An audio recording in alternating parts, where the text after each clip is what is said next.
Good afternoon, Mark Mulligan here again to talk to you a little bit about golf tournaments.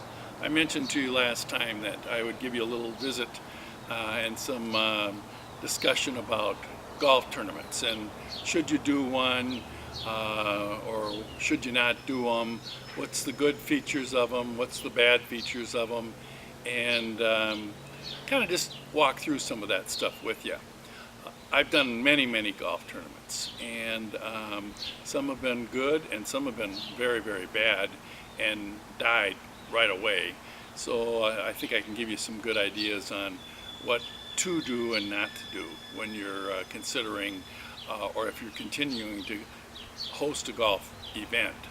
But a little bit about my background. I'm not really from the golf arena. I'm basically a CEO, executive type that came out of the nonprofit arena and then eventually became an entrepreneur on my own. But one thing I can tell you that golf has always played an important role in whatever I did.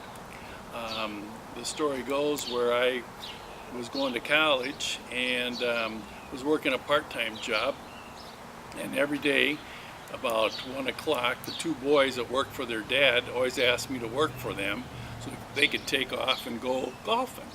And I was, probably 18, 19, and trying to figure out, geez, what are these guys like down at that golf course? Well, finally they took me down there and I was hooked.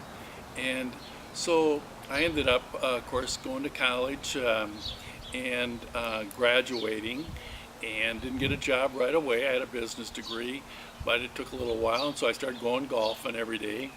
And so, lo and behold, I got hooked up with my to-be boss.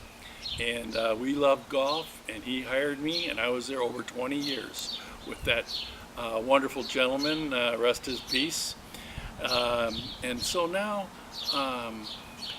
as I go back and reflect on all the business opportunities and things that happened, I see that golf played a main role in a lot of things. So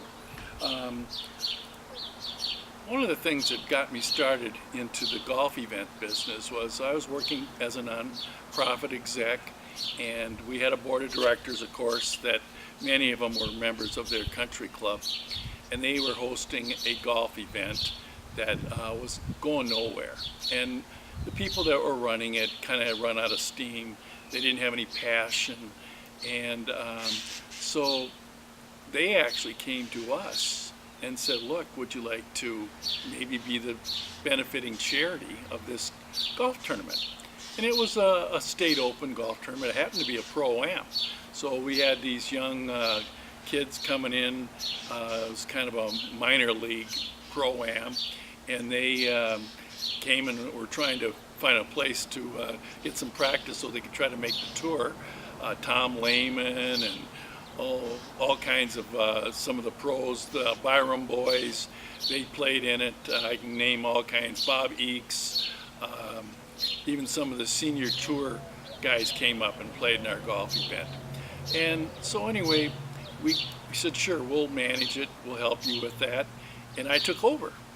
And eventually we went to a major Fortune 500 company that was in our town and told them about the village and told them about the event and asked them if they would be a title sponsor. And they said, sure. They wanted to get involved as long as we were involved with them too, the charity. So we asked them for $25,000, and guess what? They took it. And that was over 30 years ago, and to this day, they're still one of the major sponsors of the golf event. They've given us over $1 million, and so that's how it can get started. And then, of course, all this major sponsors, contacts, and business associates and what have you were all invited to start playing in that event, and it just took off. And to this day, it's one of the main fundraisers for this charity that I used to work for. So that's one way of kind of getting started in the golf arena. that of course happens to be a pro-am, professional amateur tournament, but most of your golf events are charitable golf events that are one-dayers that happen to be a 3-day golf tournament. So you need to really have your act together if you're going to be able to get people to want to come in and participate in your golf event. So that's kind of the story how we got started. And one of the reasons, of course, we got started in it was to help raise money for the charity, introduce ourselves to more people that maybe could even get on our board, and it worked great. So if you have a charity, if you're looking to do a charitable golf event or even a business networking golf event, sometimes it's just as good to try to find one that's not doing well right now, that has a history, but take over and piggyback and meld your two events together. So I recommend if you're going to start a golf event, maybe you could find another golf event that's kind of not doing well and merge and brain trust together so you don't have to start from scratch, because it gets pretty tough to, first of all, find a golf course that'll give you good rates, to find a board of directors that is going to be enthusiastic to really put in the time, to start over looking for sponsors. And frankly, the business world is deluged with people asking for sponsorships. Well, the business world wants to know what's in it for me. I mean, they're not going into it just to make a donation or spend their money. They want to know, is there some sort of a marketing scenario that will work for them to generate more business or give them more contacts in the community and goodwill. So I personally would recommend looking for an event that already exists and piggyback. But if not, then you do need to make sure that you find a good board and get some good people on top of together, and to see if you can figure out what your mission is for the golf event. Is the golf event a charitable event? Is it a networking event? Is it a woman's golf event, a junior golf event? You want to make sure you define your mission before you go off half-cocked and not know what you're going to ask your sponsors and your players to support.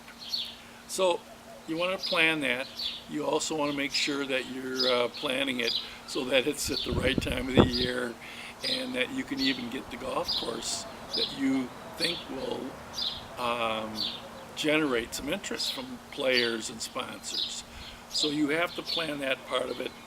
I recommend, going to online and looking for a golf tournament planning guide. And they're all over the place.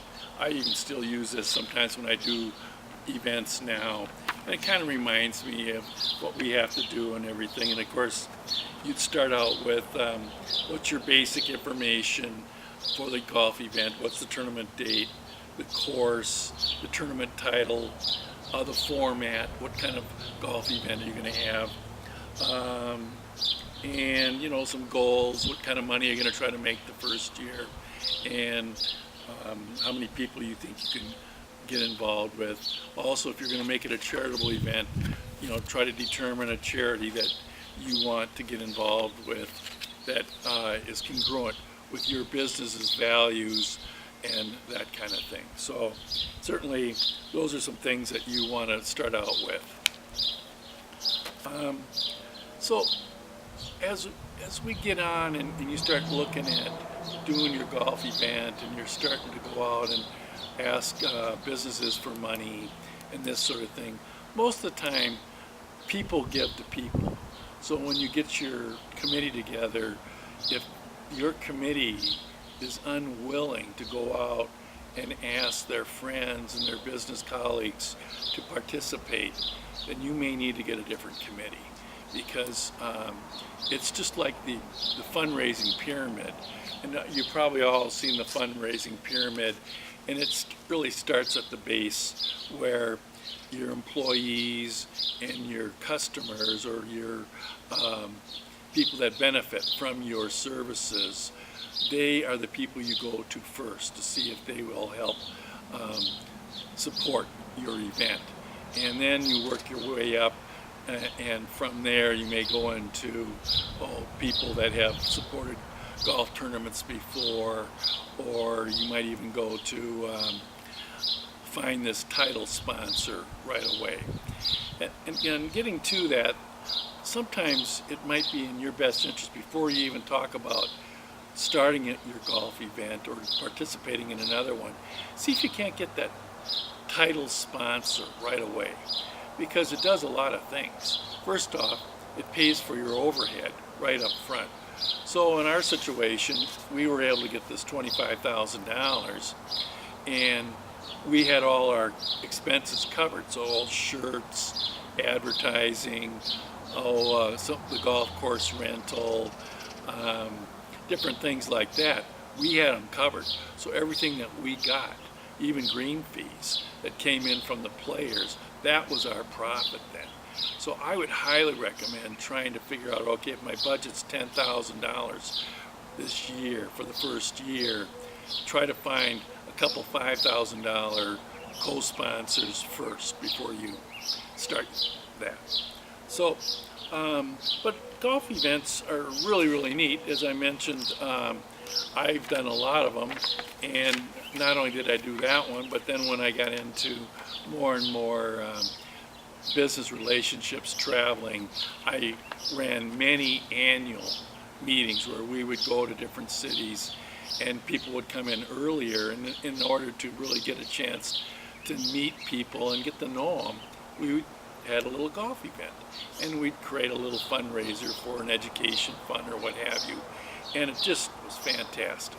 What started out as just sort of a meeting that nobody knew each other, you get this golf event before you have your meetings, and pretty soon you've got relationships, and you're starting to know who cheats and who doesn't because you went to the golf event and found out a little bit about that. So I would highly recommend that you start there.